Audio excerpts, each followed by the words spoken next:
profesionalitas dan etika bisnis dikaitkan dengan permodalan pengembang properti dalam membangun proyek-proyeknya.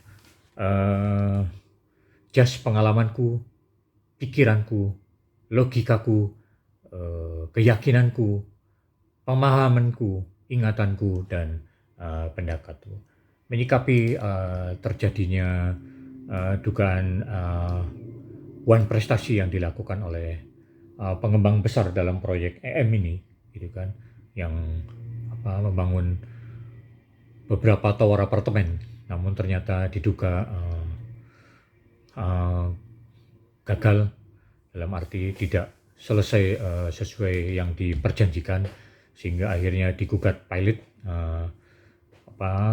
kemudian oleh nasabahnya, namun kemudian terjadi perdamaian dengan perjanjian yang diduga pengembang itu meminta tambahan waktu sampai beberapa tahun, gitu kan, kepada nasabahnya, dan yang diduga terpaksa disetujui oleh nasabahnya karena mau nggak mau memang nasabah daripada kehilangan ini mau nggak mau bersabar lagi 5 tahun.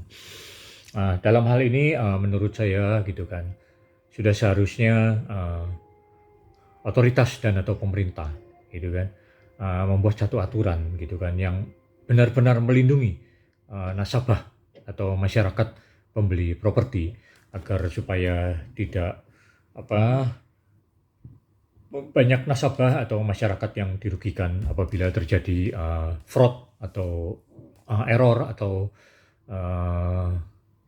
kegagalan dalam pembangunan proyeknya ini, ya khususnya tentang permodalan, agar pengembang itu menambah modal, gitu kan. Jadi harus membangun proyeknya dulu dengan menggunakan modal pribadinya, jangan menggunakan modal dari masyarakat dalam bentuk down payment atau booking fee, atau justru dana-dana KPR yang sudah disetujui oleh bank kemudian masuk kepada pengembang properti, baru kemudian pengembang properti mulai membangun proyek-proyeknya. Jadi dapat ditarik kesimpulan diduga pengembang ini memanfaatkan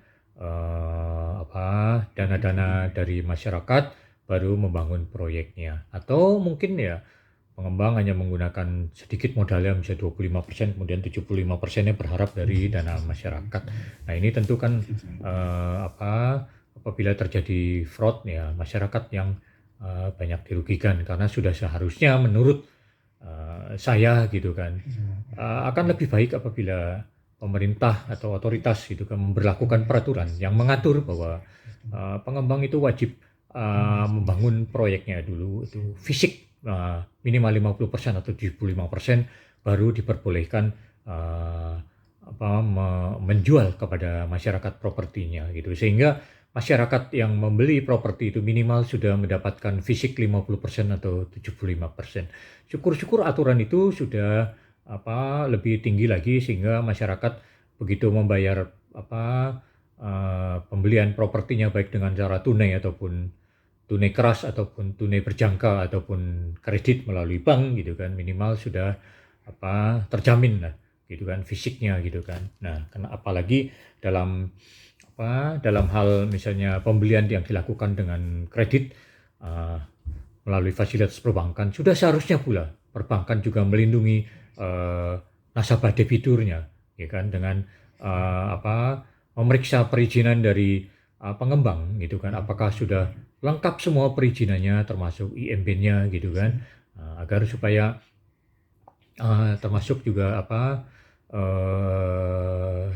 surat kepemilikan, apakah hak milik, apakah hak guna bangunan, apakah hak guna bangunan ini juga hak guna bangunan murni, atau apakah hak guna bangunan di atas HPL, gitu kan, hak penguasaan lahan. Jadi ini juga harus jelas juga, dan pengembang perbankan itu juga seharusnya mengeluarkan dana pinjaman nasabahnya untuk disetorkan kepada pengembang.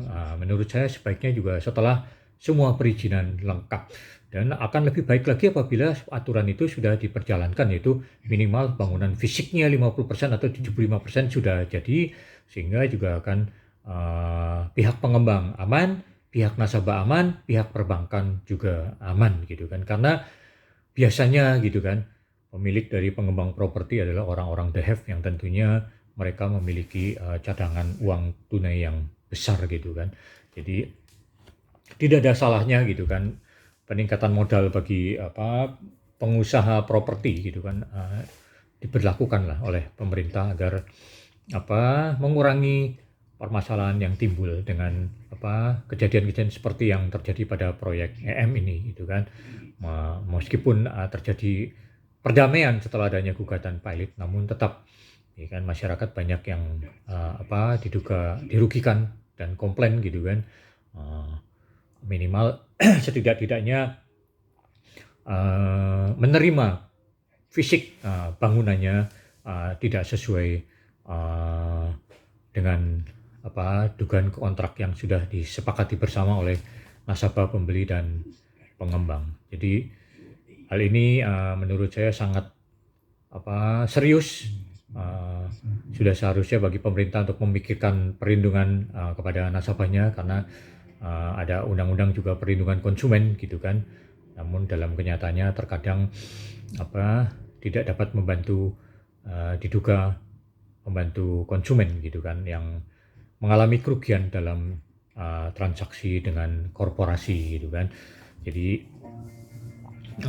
akan lebih baik pemerintah memikirkan ini gitu kan, karena kalau semuanya berjalan dengan baik gitu kan, berkurangnya dengan sengketa kasus hukum, tentu juga kesadaran masyarakat akan hukum akan semakin tinggi, sehingga jelas juga kasus-kasus yang ditangani oleh pelaksana hukum baik tingkat penyidikan, penuntutan atau pengadilan juga berkurang, dan tentunya juga dana-dana operasional yang ditujukan kepada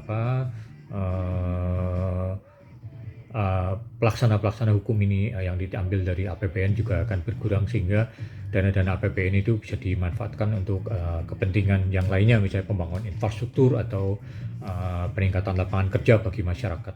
Dan tentunya apabila kesadaran hukum masyarakat tinggi, tentunya juga negara lebih nyaman gitu kan, karena tidak ada atau berkurangnya sengketa yang terjadi.